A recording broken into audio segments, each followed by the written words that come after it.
Budget में सभी वर्गों के लिए कुछ ना कुछ है, लेकिन जिन्होंने बजट तैयार किया है वो है हमारे साथ जी बिजनेस के इस पैनल पे।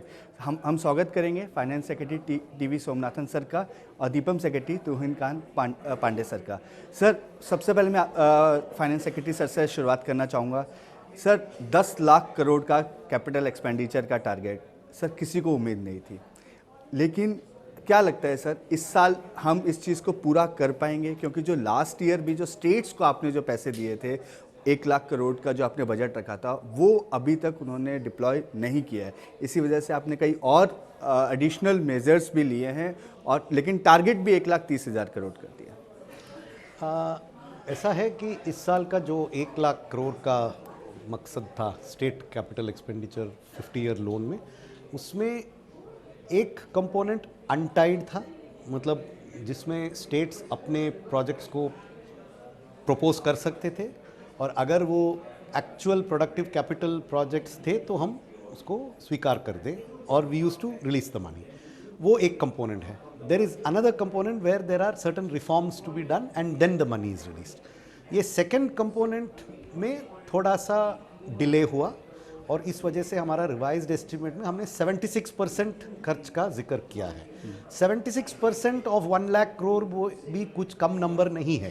तो ऐसा नहीं कि उसमें ऑफटेक नहीं हुआ, हम सिर्फ ये कह रहे हैं कि 76% हुआ, लेकिन ये एक बहुत बड़ा इंक्रीज था स्टेट कैपेक्स में और उसमें 76% अचीव करना भी एक इम्पॉर्टेंट माइलस्टोन है। और इसमें ये भी हुआ है कि इस साल और पिछले साल में ये स्कीम जो पहले 12,000 करोड़ से शुरू हुआ और फिर 1 लाख करोड़ हुआ, अभी 1,30,000 करोड़ हुआ, उसमें प्रक्रिया या कुछ कैसे करना है, क्या कंडीशंस होंगे, उसका कैसे मीट करना, इसका लर्निंग भी अभी स्टेट्स में हुआ है। तो इस वजह से उम्मीद ये है कि आने वाले साल में they will be able to meet the conditions faster and better. Therefore, we expect that this 1,30,000 will actually be taken. लेकिन सर आपका टारगेट 65,000 करोड़ था सर डिसइन्वेस्टमेंट का, जो घटा के रिवाइज में 50,000 कर दिया है, नेक्स्ट ईयर के लिए 51,000 कर दिया है। तो सर आप पे पिछले साल या पिछले कुछ सालों में सबसे ज़्यादा एक शोल्डर्स पे काफ़ी जिम्मेदारियां थी, तो एक तो आप, मेरे को लग रहा है सर उससे आप रिलीज़ होते हुए देख रहे हैं, और दूसरा सर क्या बड़े जो पाइपलाइन में जो प्रोजेक्ट्स हैं क्या उसी को इस साल पूरा किया जाएगा? क्योंकि कोई बड़े ऐलान इस बजट में प्राइवेटाइजेशन के संदर्भ में नहीं हुए हैं।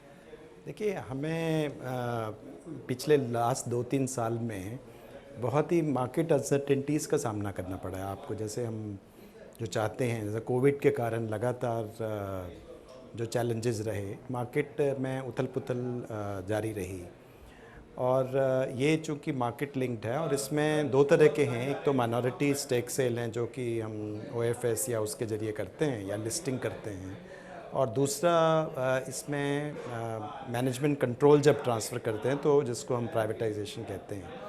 दोनों में अलग अलग चैलेंजेस हैं। एक तो रिड्यूस्ड बैंडविड्थ है क्योंकि 4 लाख करोड़ का हम आगे कर चुके हैं डिसइन्वेस्टमेंट, तो ऑब्वियसली वो इक्विटी हमारी नीचे आ चुकी है बहुत सारे संस्थानों में। और दूसरा, उसमें माइनॉरिटी शेयर होल्डर्स का ध्यान रखते हुए, मार्केट को देखते हुए हमें ट्रांजैक्शंस करनी पड़ती हैं। और जो प्राइवेटाइजेशन प्रोसेस है उसमें भी हमारे जो चैलेंजेस हैं, जैसे डीमर्जर है या कोर्ट केसेस हैं, तो ये जो लास्ट 2-3 साल से हमने एक्सपीरियंस हुआ है उसमें कुछ हमारी ट्रांजैक्शंस कंप्लीट हुई हैं, कुछ एडवांस स्टेजेस में हैं, कुछ इनिशियल स्टेजेस में हैं। तो इस तरह से जो प्रक्रिया है वो जारी है और एक्सपीरियंस के हिसाब से एक व्यवहारिक टारगेट हमने स्थिर किया है। आपका टारगेट 65,000 करोड़ था सर डिसइन्वेस्टमेंट का, जो घटा के रिवाइज में 50,000 कर दिया है, नेक्स्ट ईयर के लिए 51,000 कर दिया है। तो सर आप पे पिछले साल या पिछले कुछ सालों में सबसे ज़्यादा एक शोल्डर्स पे काफ़ी जिम्मेदारियां थी, तो एक तो आप, मेरे को लग रहा है सर उससे आप रिलीज़ होते हुए देख रहे हैं, और दूसरा सर क्या बड़े जो पाइपलाइन में जो प्रोजेक्ट्स हैं क्या उसी को इस साल पूरा किया जाएगा? क्योंकि कोई बड़े ऐलान इस बजट में प्राइवेटाइजेशन के संदर्भ में नहीं हुए हैं। देखिए, हमें पिछले लास्ट 2-3 साल में बहुत ही मार्केट अनसर्टेनिटीज़ का सामना करना पड़ा है आपको। जैसे हम जो चाहते हैं, जैसे कोविड के कारण लगातार जो चैलेंजेस रहे, मार्केट में उथल पुथल जारी रही और ये चूँकि मार्केट लिंक्ड है और इसमें दो तरह के हैं, एक तो माइनॉरिटी स्टेक सेल हैं जो कि हम OFS या उसके ज़रिए करते हैं या लिस्टिंग करते हैं, और दूसरा इसमें मैनेजमेंट कंट्रोल जब ट्रांसफ़र करते हैं तो जिसको हम प्राइवेटाइजेशन कहते हैं। दोनों में अलग अलग चैलेंजेस हैं। एक तो रिड्यूस्ड बैंडविड्थ है क्योंकि 4 लाख करोड़ का हम आगे कर चुके हैं डिसइन्वेस्टमेंट, तो ऑब्वियसली वो इक्विटी हमारी नीचे आ चुकी है बहुत सारे संस्थानों में। और दूसरा उसमें माइनॉरिटी शेयर होल्डर्स का ध्यान रखते हुए, मार्केट को देखते हुए हमें ट्रांजैक्शंस करनी पड़ती हैं। और जो प्राइवेटाइजेशन प्रोसेस है उसमें भी हमारे जो चैलेंजेस हैं, जैसे डीमर्जर है या कोर्ट केसेस हैं, तो ये जो लास्ट 2-3 साल से हमने एक्सपीरियंस हुआ है उसमें कुछ हमारी ट्रांजैक्शंस कंप्लीट हुई हैं, कुछ एडवांस स्टेजेस में हैं, कुछ इनिशियल स्टेजेस में हैं। तो इस तरह से जो प्रक्रिया है वो जारी है और एक्सपीरियंस के हिसाब से एक व्यवहारिक टारगेट हमने स्थिर किया है। सर सोमनाथन सर, मैं एक बार फिर आपके पास आना चाहूँगा। सर, इकोनॉमिक सर्वे कह रहा है कि 11% नॉमिनल ग्रोथ है, साथ में सर प्राइवेट इन्वेस्टमेंट काफ़ी अच्छा होगा, बैंक्स की क्लीनअप हो गई, NPA कम हो गए, क्रेडिट ग्रोथ अच्छी है, और उम्मीद हम ये कर रहे थे कि इस वजह से कैपिटल एक्सपेंडिचर में कटौती हो, लेकिन दूसरी तरफ आप 6.5 सर बेसलाइन ग्रोथ देख रहे हैं। तो सर हो सकता है कि सर ये सवाल वैसा हो कि, लेकिन आपको नहीं लग रहा है ये बड़ा कंजर्वेटिव ग्रोथ उन्होंने इस हिसाब से लिया, क्योंकि सर 10 लाख करोड़ एक बड़ा अमाउंट है कैपिटल एक्सपेंडिचर के लिहाज से। आप किसके बारे में पूछ रहे हैं, इकोनॉमिक सर्वे के एस्टिमेट? दोनों, मतलब उनके इकोनॉमिक सर्वे में जो 6.5 जो 6.5 रियल ग्रोथ के एक्सपेक्टेशन उन्होंने रखा है वो शायद ठीक ही है। मतलब उनका एक मिड पॉइंट एस्टिमेट है, ऐसा नहीं कि कोई एक साल पहले कह सकता है कि एग्जैक्टली 6.5 होगा। उन्होंने कहा कि 6 to 7 रेंज में रहेगा, ये उनका मूल इंटेंशन ये है। 6.5 could be the mid point, वो इट्स क्वाइट पॉसिबल। लेकिन हमारे बजटिंग में हमें इन्फ्लेशन को भी देखना पड़ता है, क्योंकि नॉमिनल ग्रोथ से बजट का नंबर्स चलता है। तो अगर इन्फ्लेशन कम हो जाता है, जिसका भी संभावना है, क्योंकि अगर ग्लोबल कमोडिटी प्राइसेस में कुछ कम हो जाता है या तो if inflation comes back to the targeted level of 4%, तो 6.5 और 4 10.5। अगर थोड़ा इन्फ्लेशन बढ़ता है तो उससे ज़्यादा हो सकता है, लेकिन अगर इन्फ्लेशन बढ़ने वाले सिनेरियोज प्ले आउट होते हैं तो ग्रोथ शायद थोड़ा कम हो जाएगा। तो वो 6.6 भी हो सकता है, तो 6 + 4.5 भी 10.5। सो हमारा एस्टिमेट ऐसा है कि एक रोबस्ट फाइनेंशियल एस्टिमेट है कि हमें इस उम्मीद से चलना है कि इतना हमें रेवेन्यू ग्रोथ आएगा। हम उसको ऐसा नहीं कि हम एक ऑप्टिमिस्टिक एस्टिमेट रखें और उसके बाद कुछ उतल पुतल होता है ग्लोबल ग्रोथ में कि नहीं ये हम मैनेज नहीं कर पाएंगे, ऐसा नहीं। हमारा एक रोबस्ट एस्टिमेट है। Sir similarly sir tax collection में भी सर काफ़ी कंजर्वेटिव आप लोगों ने प्लान रखा है सर 10% रिवाइज के बाद, क्योंकि सर 19% हम ईयर ऑन ईयर ग्रोथ कर रहे हैं, उसके बावजूद सर 10% नेक्स्ट ईयर हमने ये प्लान किया है कि जितना जीडीपी ग्रोथ होगा उसी रफ्तार पे टैक्स ग्रोथ पे होगा, 1:1, वो हमारा एजम्पशन है। उससे ज़्यादा आने का संभावना हो सकता है क्योंकि कुछ टैक्स रिफॉर्म्स हैं, लेकिन हमने कंसेशन भी दिया है। तो 35,000 करोड़ नेट कंसेशंस भी दिया है, तो उसका भी हमें हिसाब रखना पड़ता है। तो ओवरऑल ये एक रियलिस्टिक एस्टिमेट है।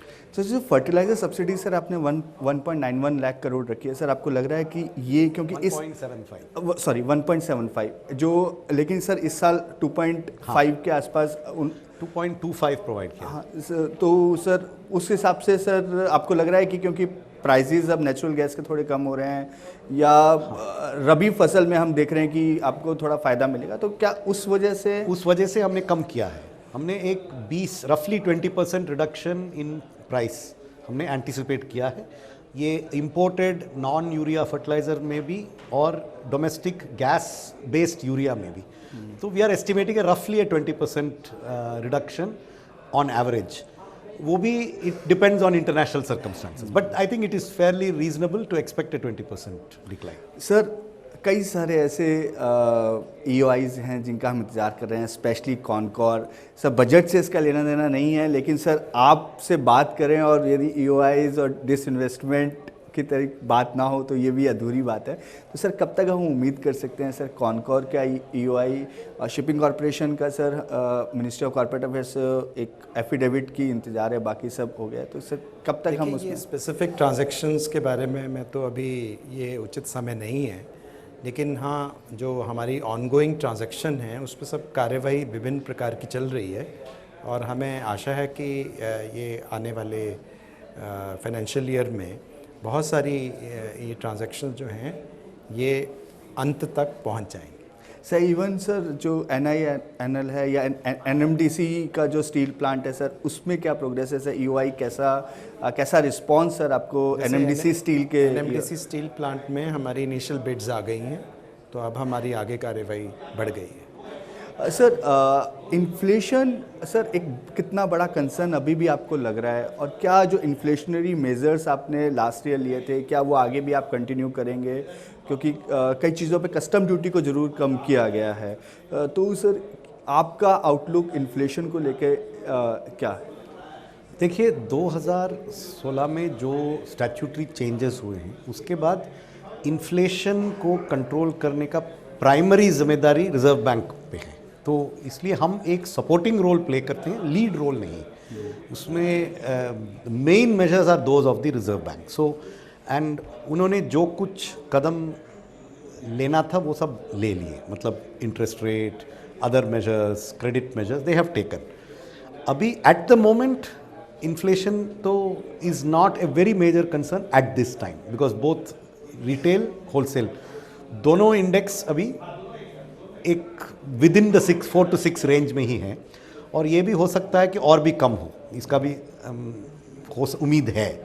तो आज के दिन में सरकार के वजह से इन्फ्लेशन कंट्रोल के लिए क्या मेजर्स लेना है उसमें अभी कुछ मेजर मेजर्स का ज़रूरत नहीं दिखता है। We have been careful with excise duties on fuel, we have released wheat into the market, so we will be vigilant, but जैसे मैंने कहा कि इसमें प्राइमरी रिस्पॉन्सिबिलिटी RBI का है। सर प्राइमरी कंसर्न आपको क्या लग रहे हैं ग्लोबल, क्योंकि वर्ल्ड वाइड सर रिसेशन की बात हो रही है, कह रहे हैं कि UK सेकेंड हाफ तक रिसेशन में एंट्री कर जाएगा, US धीरे धीरे कर रहा है। तो सर क्या बड़े मेजर कंसर्न आपको इंडियन इकोनॉमी के लिए लगे? इंडियन इकोनॉमी के लिए ग्लोबल रिसेशन का जो इफेक्ट होगा वो उतना नहीं होगा तुलने में कंपेयर टू अदर कंट्रीज़, क्योंकि हमारा एक्सपोर्ट पेनिट्रेशन उतना नहीं है, हम एक एक्सपोर्ट बेस्ड इकोनॉमी नहीं है, इसलिए इस सिचुएशन में वो एक एडवांटेज भी हो जाता है, क्योंकि हम एक्सपोर्ट पे उतना डिपेंडेंट नहीं है। तो अगर वहाँ स्लो डाउन होता है तो उतना असर यहाँ नहीं पड़ता है जितना ईस्ट एशियन कंट्रीज़ में होता है, जो बहुत ही एक्सपोर्ट डिपेंडेंट इकोनॉमीज़ हैं। लेकिन अगर एक्सटर्नल एनवायरनमेंट में कुछ यूक्रेन जैसा इवेंट्स हो जाते हैं तो वो हमें ज़रूर अफेक्ट करेंगे। सर मैं लास्ट क्वेश्चन आपसे पूछना चाहूँगा, और ये क्वेश्चन इसलिए भी इम्पॉर्टेंट है क्योंकि पिछले 2-3 साल से आप कुछ ना कुछ हेडविंड्स बड़े देख रहे हैं। तो सर इस बार का बजट बनाना बाकी सालों के बजट बनाने से कितना मुश्किल था? क्योंकि जो आपने इस बार दिया वो पिछले 8 सालों में नहीं दिया, और सर सब कैटेगरी के लोगों को आपने कैटर किया सर।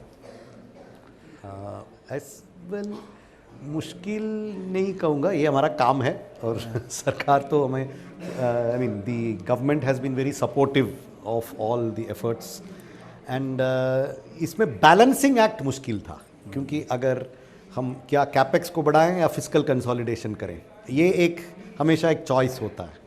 अगर कैपेक्स को थोड़ा कम करें तो फिस्कल कंसोलिडेशन और हो सकता है, लेकिन ये जो ग्लोबल सिचुएशन आपने कहा कि ग्लोबली रिसेप्शन का पॉसिबिलिटीज़ है, global growth is weak, India's growth is strong, so in this situation there could also be some adverse event. इसलिए हमने ये इस साइड पे आया कि कैपिटल एक्सपेंडिचर को हाई लेवल पे रखना है ताकि ग्रोथ थोड़ा और मजबूत हो जाए, और during that time hopefully private investment will increase substantially.